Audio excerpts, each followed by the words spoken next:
Movie start होती है तो हमें अपोकलिप्टिक टाइम दिखाया जाता है, यानी जब आज से हजारों साल पहले इंसानों जैसे नजर आने वाले मॉन्स्टर्स जिन्हें टाइटन्स कहा गया है, उन्होंने पूरी दुनिया को डिस्ट्रॉय कर दिया था और उनसे डर कर इंसानों को अपनी जान बचाने के लिए अपनी ही बनाई गई दीवारों के पीछे सरवाइव करना पड़ रहा है। और वो लोग दीवार के पीछे इस उम्मीद पर जिंदगी गुजार रहे थे कि अगर वो टाइटन्स वापस आ गए तो ये दीवार उनको सेव करेगी। लेकिन अब 100 सालों से ज्यादा गुजर चुके थे और लोग टाइटन्स को भूलने लगे थे और अब टाइटन्स की हिस्ट्री सिर्फ किताबों में लिखी गई कहानियों तक रह गई थी जो बच्चों को डराने के लिए इस्तेमाल की जाती हैं। दीवार के पीछे रहने वाले लोग जाकर भी उस दीवार को पार करके बाहर नहीं जा सकते थे क्योंकि गवर्नमेंट ने टाइटन्स के डर से दीवार के पास जाना भी डिसअलाउ किया हुआ था। और इस तरह से लोग बुरे लाइफ यानी मुश्किल में भी जिंदगी गुजारने पर राजी हो गए। दीवार के अंदर की दुनिया को 3 हिस्सों में डिवाइड किया हुआ था। एरिया नंबर 3 फार्मर्स और वर्कर्स का था जो खेतों में काम करके सरवाइव करते थे। एरिया नंबर 2 इंडस्ट्रियल था जहाँ पर फैक्ट्रीज लगाई गई थी। और एरिया 1 प्राइमरी था जहाँ पर अमीर लोग पूरे सिटी को कंट्रोल कर रहे थे और किसी को भी एक एरिया छोड़कर दूसरे एरिया में जाने की इजाजत नहीं थी। एरिया नंबर 3 में रहने वाला एक लड़का जिसका नाम एरिन था, वो काफी टैलेंटेड था और वो टाइटन से डर कर 4 दीवारी में प्रिजनर्स की तरह जिंदगी नहीं गुजार सकता था क्योंकि उसमें हमेशा कुछ बड़ा करने की लगन होती है और उसकी डिजायर थी कि वो बाहर की दुनिया को एक्सप्लोर करे। और अपनी इस ख्वाहिश को वो अपने फ्रेंड्स के साथ भी शेयर करता है क्योंकि वो टाइटन्स पर बिलीव नहीं करता था। वो यही सोचता था कि टाइटन एग्जिस्ट नहीं करते और उसे लगता था कि लोग टाइटन से डरते हैं इसीलिए यहाँ पर छुपे हुए हैं। इसके साथ साथ एरिन का जो मेल फ्रेंड होता है वो भी काफी टैलेंटेड होता है और किसी भी आम इंसान को कोई एक्सपेरिमेंट्स करने की इजाजत नहीं थी क्योंकि गवर्नमेंट का मानना ये था कि अगर इंसान अपनी सक्सेस के लिए कुछ करेगा तो वो गलत करेगा। वहीं पर एक लड़की जिसका नाम मिकासा होता है, एरिन और वो दोनों एक दूसरे को काफी लाइक करते थे और वो एरिन के साथ एक हैप्पी लाइफ गुजारना चाहती थी। एरिन का फ्रेंड उससे मिलने जाता है और तभी वो एक अननोन पर्सन से टकरा जाता है लेकिन वो उस पर ज्यादा ध्यान नहीं देता और उसे इग्नोर करता है। एरिन खुद को उस जगह पर पाकर काफी लकी फील करता था क्योंकि वो दूसरी साइड वाले लोगों की दुनिया को देख सकता था। वो जगह एरिन की इसलिए भी फेवरेट थी क्योंकि वहाँ पर बॉम्ब मशीन पड़ी हुई थी और डर की वजह से कोई भी वहाँ पर नहीं आता था। और एरिन इस बार इरादा कर लेता है कि वो दूसरी साइड वाली जगह पर जाएगा चाहे कुछ भी हो जाए और वो अपने फ्रेंड्स को भी इस बात पर एग्री कर लेता है। उस दीवार के पास आर्मी का पहरा था और वो फर्स्ट टाइम सोल्जर्स की नजरों से बचते हुए उस दीवार के काफी करीब आ जाते हैं।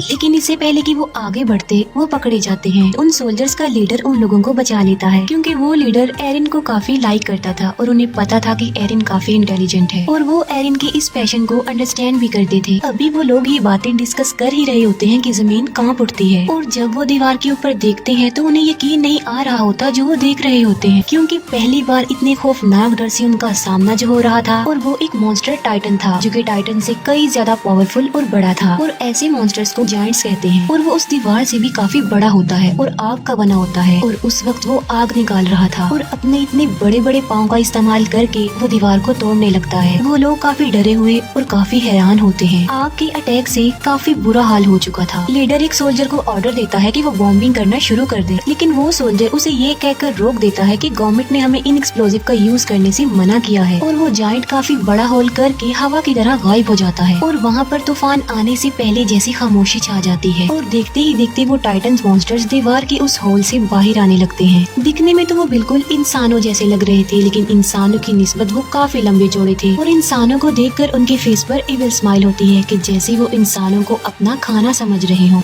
वो लीडर टाइटन्स पर बॉम्बिंग करने में कामयाब हो जाते हैं लेकिन उन्हें ये नहीं पता था कि ये टाइटन्स इटर्नल हैं, यानी ये एक ऐसे मॉन्स्टर्स हैं जिन्हें कभी नहीं मारा जा सकता। और टाइटन्स की बॉडी की जख्मी पार्ट्स खुद ब खुद रिस्टोर होने लगते हैं। अब क्योंकि टाइटन्स तादाद में काफी ज्यादा थे तो वो लोगों को चारों तरफ से घेर लेते हैं और इंसान उसके आगे काफी छोटा दिख रहा था और वो इंसानों को ऐसे समझ रहे थे कि जैसे इंसान पाँव में आने वाले कीड़े मकोड़े चूंटियां हैं जिन्हें मसल दिया जाए, खेलने वाले खिलौने हैं। और यही नहीं बल्कि इंसान उनके लिए किसी बारबेक्यू से कम नहीं थे क्योंकि वो उन्हें ऐसे ही पकड़ पकड़ कर खा रहे थे। सोल्जर्स इतने ज्यादा डर जाते हैं कि वो टाइटन्स का खाना बनने से ज्यादा सुसाइड को प्रेफर करते हैं और अपने आप को मार डालते हैं। टाइटन्स ने पूरे सिटी में तबाही मचा दी थी। लोग या तो टाइटन्स का शिकार होकर या लोगों की अफरा तफरी में कुचलकर मरने लगते हैं और उन लोगों को अपनी जान बचाने के लिए सिर्फ एक ही जगह मिलती है जो कि सिटी का बहुत बड़ा हॉल था। लोग सिर्फ खुद को सेव करने के लिए दूसरों की जान की परवाह किए बगैर जबरदस्ती अंदर घुसने लगते हैं और एरिन और मिकासा भी खुद को सेव करने के लिए ऐसा ऐसा ही करते हैं। मिकासा एक छोटे बच्चे को उसकी माँ के साथ देखती है तो उसे उन लोगों पर तरस आता है और वो उस बच्चे को सेव करने की वजह से बाहर ही रह जाती है और एरिन लोगों की भीड़ में घसीटते हुए हॉल के अंदर चला जाता है और हॉल का दरवाजा बंद कर दिया जाता है। एरिन उस हॉल के डोर को खोलने की कोशिश करता है लेकिन लोग उसे ऐसा करने से मना कर देते हैं। मिकासा ने उस छोटे बच्चे को पकड़ा होता है और एक टाइटन मिकासा की तरफ ही आ रहा होता है। एरिन जो कि मजबूर होता है और कुछ भी नहीं कर पाता और टाइटन मिकासा और उस बच्चे दोनों को निगल जाता है और अचानक से वहाँ पर खामोशी छा जाती है। एरिन किसी तरह जबरदस्ती करके उस हॉल से बाहर आ जाता है और वो देखता है कि जिस हॉल में सर्वाइवर्स छुपे हुए हैं, टाइटन्स उस हॉल के चारों तरफ से घेरे हुए खड़े हुए हैं और टाइटन्स उस हॉल की छत को तोड़कर लोगों को खाने लगते हैं और तेजी से लोगों का खून बहने लगता है जैसे खून की नदी बह गई हो। हालात से तंग एरिन सिटी की तरफ आगे बढ़ जाता है। इसके बाद हम 2 साल बाद के टाइम को देखते हैं जहाँ हमें एरिया 2 यानी इंडस्ट्रियल एरिया दिखाया जाता है। ये लोग सेफ थे क्योंकि मजबूत दीवार की वजह से जायंट के हमले से बच गए और जो लोग पिछले हमले के सर्वाइवर्स थे वो भी यहाँ आकर बस गए क्योंकि एरिया 3 यानी लेबर्स एरिया में अभी भी टाइटन्स थे। अब क्योंकि उस एरिया में आने से लोगों की आबादी बढ़ गई थी तो खाने पीने की किल्लत पड़ जाती है, लोग भूख की वजह से मरने लगते हैं। अब एरिया 3 के बाकी सर्वाइवर्स के पास बचने का सिर्फ एक ही रास्ता था और वो था अपने एरिया को टाइटन से बचाने का, यानी टाइटन्स का मुकाबला करके वो अपने एरिया को बचा सकते हैं। टाइटन से लड़ने के लिए सोल्जर्स की एक टीम तैयार की जाती है जिनको 2 साल की सख्त ट्रेनिंग दी जाती है। अब इसमें एरिन और उसका फ्रेंड भी पार्टिसिपेट करते हैं क्योंकि मिकासा की मौत का बदला लेना चाहते थे वो लोग। एरिन को मिकासा की डेथ पर गिल्ट था कि उसने मिकासा को नहीं बचाया। उन लोगों को एक कमांडर लीड कर रहा था जिसका नाम कुबाल था। कमांडर कुबाल प्लान बनाता है कि वो अपने मिशन के लिए रात के अंधेरे में निकलेंगे। उनका मिशन ये था कि वो एरिया 3 के बड़े होल जहाँ से वो टाइटन्स आए थे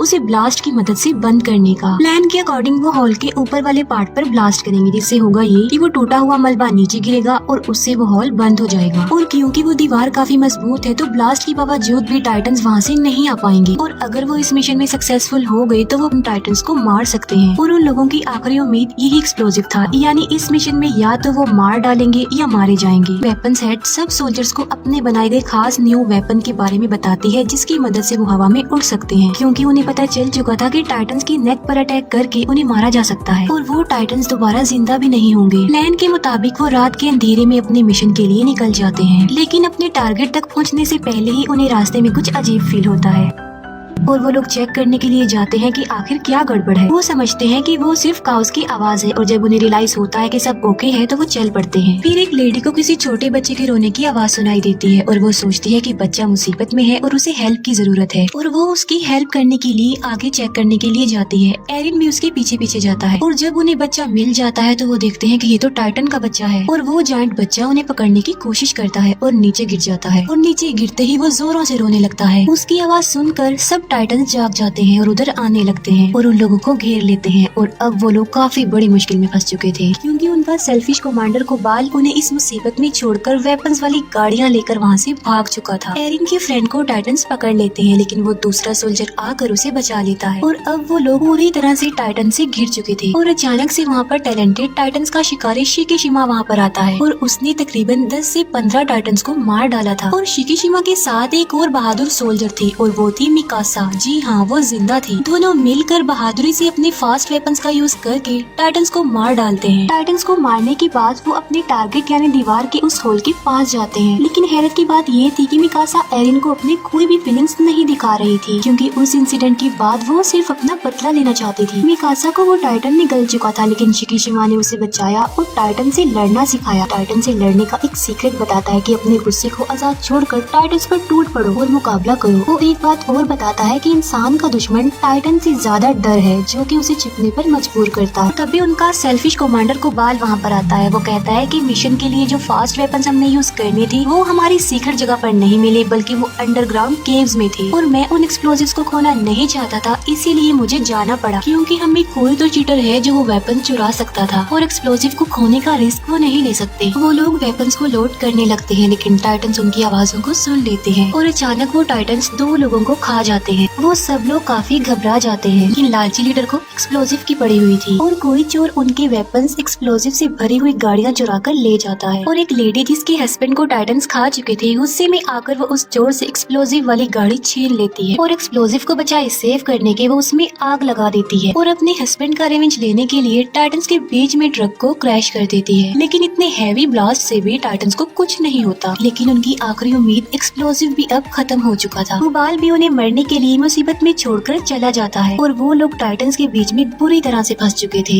एरिन भी अब हिम्मत हार चुका था, लेकिन फिर उसे शिकीशिमा की गुस्से वाली बात याद आ जाती है और वो अपने गुस्से को आजाद छोड़कर टाइटन से मुकाबले के लिए जाता है और वो उन टाइटन्स का मुकाबला करते हुए कुछ टाइटन्स को मारने में कामयाब भी हो जाता है। और फिर फाइट के दौरान टाइटन से मुकाबला करते हुए उसका एक पाँव टूट जाता है और एक टाइटन एरिन के फ्रेंड को पकड़ लेता है। सब लोग एरिन के फ्रेंड को बचाने के लिए लड़ते हैं ताकि वो टाइटन उसे निगल ना जाए। एरिन अब पूरी तरह से हिम्मत हार चुका था और वो डिसपॉइंट हो चुका था कि वो किसी भी तरह लोगों की हेल्प नहीं कर पा रहा है। लेकिन वो फिर भी हार ना मानते हुए हिम्मत करके उठता है और बिल्कुल ठीक वक्त पर वो अपने फ्रेंड को उस टाइटन का खाना बनने से बचा लेता है। लेकिन उसे सेव करते करते वो अपना एक हाथ भी खो बैठता है और आखिरकार एक टाइटन उसे निगल लेता है। और एरिन देखता है कि वो इस खतरनाक टाइटन के पेट में आ चुका है और आहिस्ता आहिस्ता डाइजेस्ट हो रहा है। ये देखकर मिकासा कंट्रोल से बाहर होकर उस टाइटन पर अटैक कर देती है, लेकिन किस्मत उनका साथ नहीं दे रही थी और मिकासा क्रैश हो जाती है क्योंकि उसका गियर खराब हो चुका था। और अब मिकासा को अपनी मौत अपने सामने नजर आ रही थी क्योंकि वही टाइटन उसकी तरफ भी आ रहा था।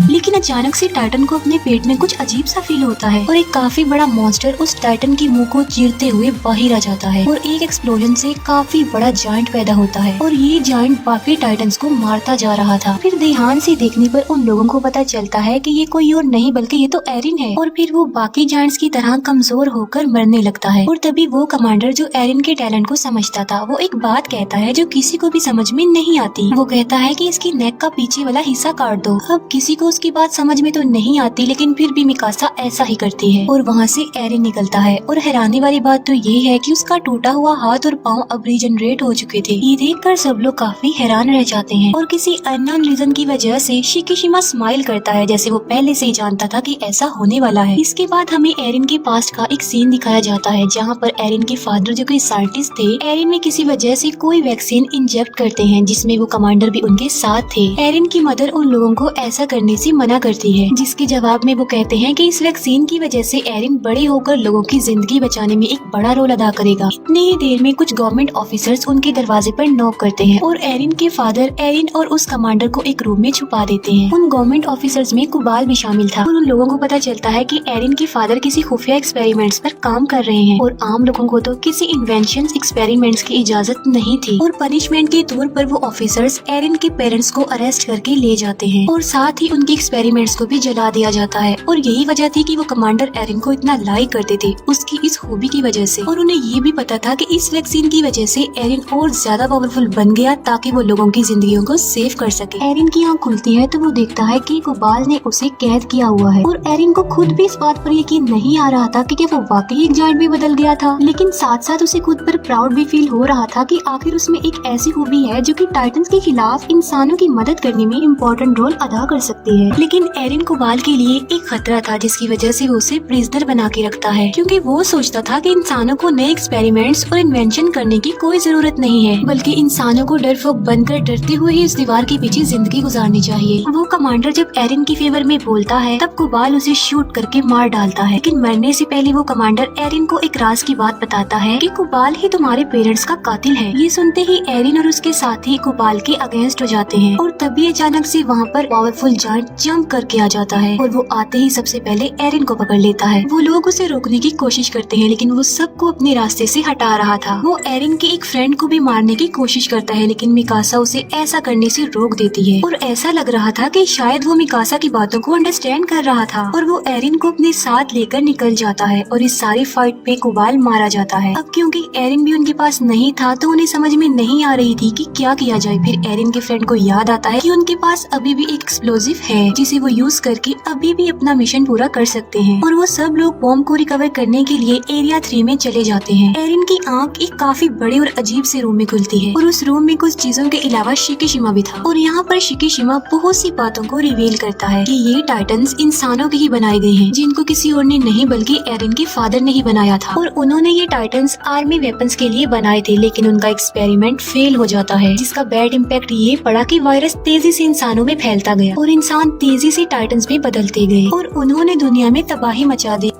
ये सिलसिला ऐसे ही चलता रहेगा, कभी नहीं रुकेगा। और मुसीबत की बात ये है कि ये टाइटन्स बगैर कुछ खाए पिए भी जिंदा रह सकते हैं, यानी ये कभी भी मरने वाले नहीं है। और इन्हें मारने का सोल्यूशन सिर्फ और सिर्फ एरिन के फादर के पास था, जो उनके साथ ही मर गया। और अगर गवर्नमेंट उन्हें इन एक्सपेरिमेंट से ना रोकती तो शायद आज टाइटन्स को मारने का कोई तो हल होता। और एरिन के फादर ने अपने बेटे को ही चूज किया, जिसके अंदर उस वैक्सीन को इंजेक्ट किया ताकि वो लोगों की हेल्प कर सके और टाइटन्स के अगेंस्ट लड़ सके। और एरिन कभी भी नहीं मर सकता और जब चाहे वो जायंट में बदल सकता है। शिकिशिमा ये भी बताता है कि ये वही है जो गवर्नमेंट की अगेंस्ट है और उसके साथ ही नहीं वेपन्स चुराने की कोशिश की थी। एरिन शिकिशिमा की बातों से इम्प्रेस होकर उसकी हेल्प करने के लिए रेडी हो जाता है। एरिन के पार्टनर्स किसी तरह टाइटन से बचकर बॉम्ब के पास जाते हैं और बॉम्ब को ट्रक पर लोड करने के बाद वो दीवार की तरफ बढ़ते हैं, लेकिन रास्ते में ही शिकिशिमा उन्हें रोक लेता है। उसका प्लान ये था कि वो इस बॉम्ब की मदद से एरिया 2 पर अटैक करके उसे डिस्ट्रॉय कर देगा और दीवार गिर जाने की वजह से लोगों को ना चाहते हुए भी टाइटन से लड़ना पड़ेगा। और जब वो टाइटन्स को मारने में कामयाब हो जाएंगे तो वो लोग बाद में गवर्नमेंट को ही खत्म कर देंगे, क्योंकि गवर्नमेंट की वजह से ही उन्हें इन हालात का सामना करना पड़ रहा है। लेकिन एरिन और उसके फ्रेंड्स उसकी इस बात पर इसीलिए एग्री नहीं कर रहे थे क्योंकि इसमें बेकसूर लोग मारे जा सकते थे और इसीलिए एरिन और शिकिशिमा में फाइट हो जाती है। शिकिशिमा जल्दी से खुद को मार कर जायंट में तब्दील कर लेता है और यहाँ पर हमें ये पता चलता है कि शिकिशिमा में भी वो खूबी थी कि वो टाइटन बन सकता था और ये वही जायंट था जो एरिन को किडनैप करके ले गया था। और टाइटन बनने के लिए उन्हें अपनी ही जान लेनी पड़ती है और जब वो एक बार टाइटन बन जाते हैं तो उनकी असली बॉडी नेक के पीछे टाइटन वाले रूप को कंट्रोल करती है। लेकिन इन जायंट्स की लाइफ टाइटन्स की निस्बत काफी कम होती है क्योंकि ये वैक्सीन से बने होते हैं, क्योंकि बाकी टाइटन्स वायरस फैलने से बने थे इसीलिए वो नहीं मरते। एरिन और शिकिशिमा के बीच जोरदार फाइट होती है। शिकिशिमा एरिन पर भारी पड़ जाता है, लेकिन बाद में एरिन अपनी फाइटिंग स्किल से शिकिशिमा को हरा देता है और एरिन प्लान के मुताबिक बॉम्ब को दीवार के ऊपर वाले पार्ट में ब्लास्ट करने में कामयाब हो जाता है। और तब वो सब हैरान रह जाते हैं ये जानकर कि कुबाल मरा ही नहीं था और वो कहता है कि एरिन को मेरे हवाले कर दो, क्योंकि वो नहीं चाहता था कि कोई भी इंसानों की हेल्प करे, बल्कि इंसानों को डर कर दीवारों के पीछे ही छुपे रहना चाहिए। और गुस्से में आकर एक फीमेल सोल्जर कुबाल को मार डालती है। और यहाँ ये बात भी रिवील हो जाती है कि मूवी की स्टार्ट में हमने जो टाइटन यानी जो किंग जायंट देखा था वो कोई और नहीं बल्कि वो कुबाल था। कुबाल जायंट में बदल कर उनके मिशन को रोकने की काफी कोशिश करता है। तब शिकिशिमा उनकी हेल्प करने पर एग्री हो जाता है और अपनी जान की परवाह किए बगैर बॉम्ब को किंग टाइटन यानी कुबाल के मुंह में घुसा देता है और वहाँ पर एक्सप्लोजन की वजह से किंग टाइटन की मौत हो जाती है और एक्सप्लोजन की वजह से बनने वाले मलबे से वो बड़ा सा होल भी बंद हो जाता है। वो सब लोग काफी खुश हो जाते हैं क्योंकि वो अपने मिशन को अचीव कर चुके थे। और एरिन और मिकासा का समंदर और उड़ते हुए बर्ड को देखकर ड्रीम पूरा हो जाता है और उनके ड्रीम के साथ ही मूवी यहीं पर एंड हो जाती है।